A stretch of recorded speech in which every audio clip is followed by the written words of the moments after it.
एक बार नीतीश जी ने धोखा दिया है, दूसरी बार धोखा दिया। अब मैं आपको बता देता हूं नीतीश जी, आप हमें धोखा नहीं दोगे कि अब हम आपको एनडीए के अंदर लेंगे ही नहीं, आने ही नहीं।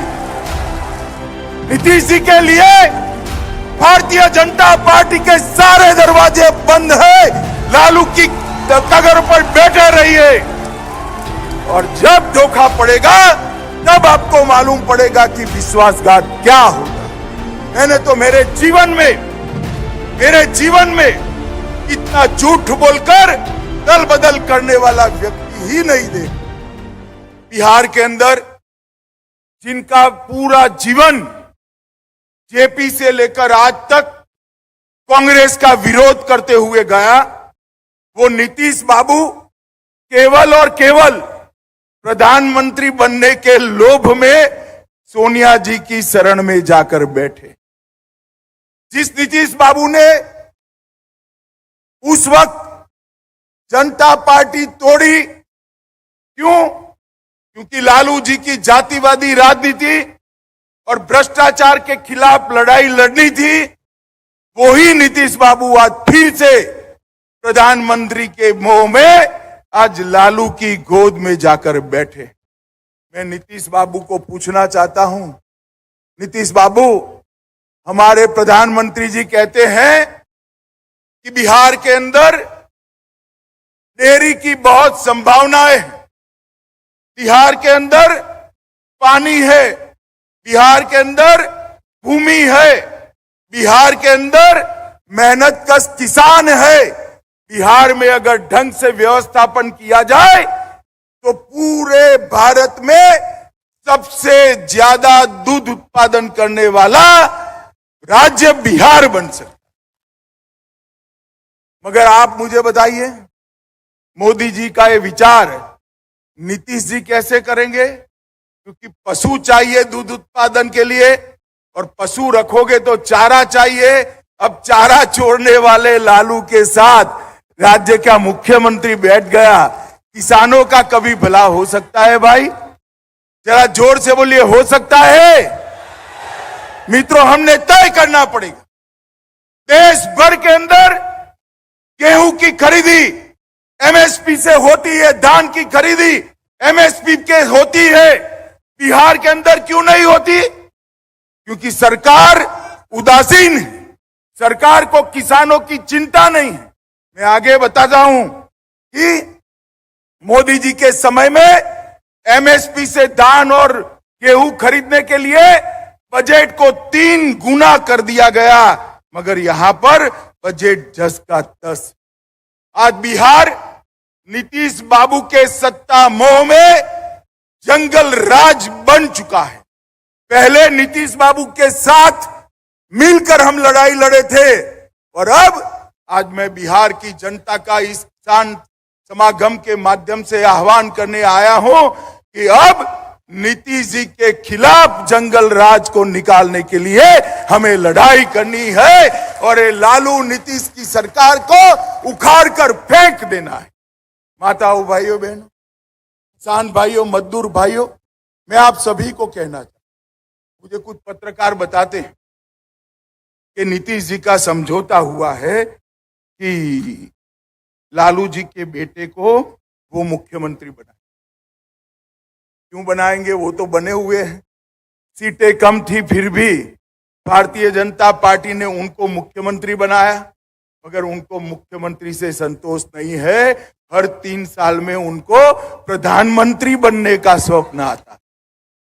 अरे नीतीश बाबू, आपको जिसने स्वप्न दिखा दिया उन लोगों ने आपको गलत रास्ते पे ले गए।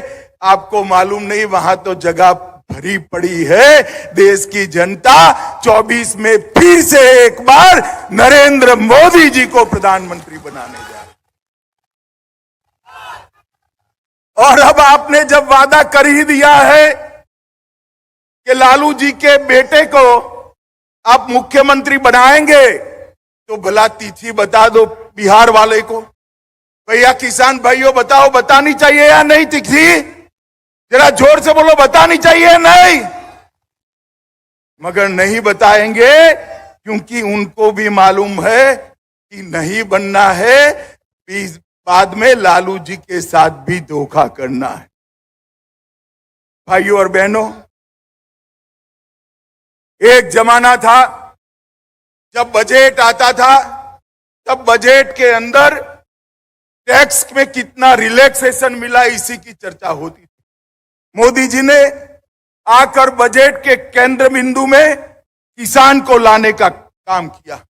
2014 में मनमोहन सोनिया सरकार थी, लालू जी की सरकार थी, तब कृषि का बजट 25,000 करोड़ रुपया था।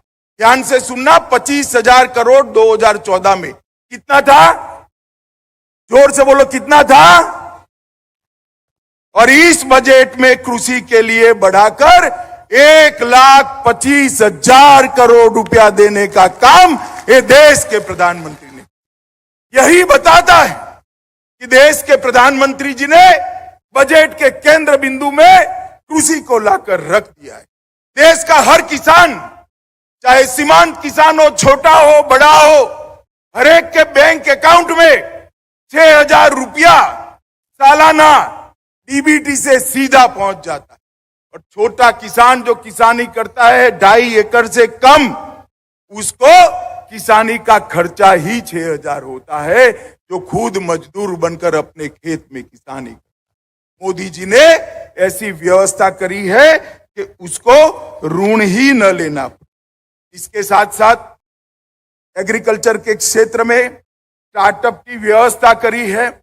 और मोदी जी ने अब जो बारिश के आधार पर की खेती करते हैं, ऐसे किसानों के लिए श्री अन्न, मोटे अनाज की योजना भी लागू करी है। अब हमारा मोटा अनाज, चाहे बाजरा हो, चाहे ज्वार हो, चाहे मक्का हो, चाहे रागी हो, वो देश और दुनिया के बाजार में जाएगा। और जिनके पास इरिगेशन की व्यवस्था नहीं है, वो सारे किसानों की आज बहुत बड़ी आवक इससे होने वाली।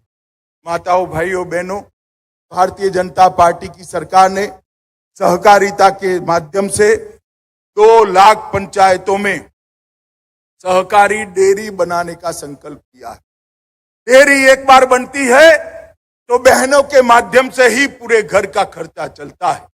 डेयरी के लिए सबसे उपयुक्त जगह बिहार है, भूमि है, पानी है, मेहनतकश किसान है। डेयरी यहां देश में सबसे अच्छी बन सकती है, चल सकती है।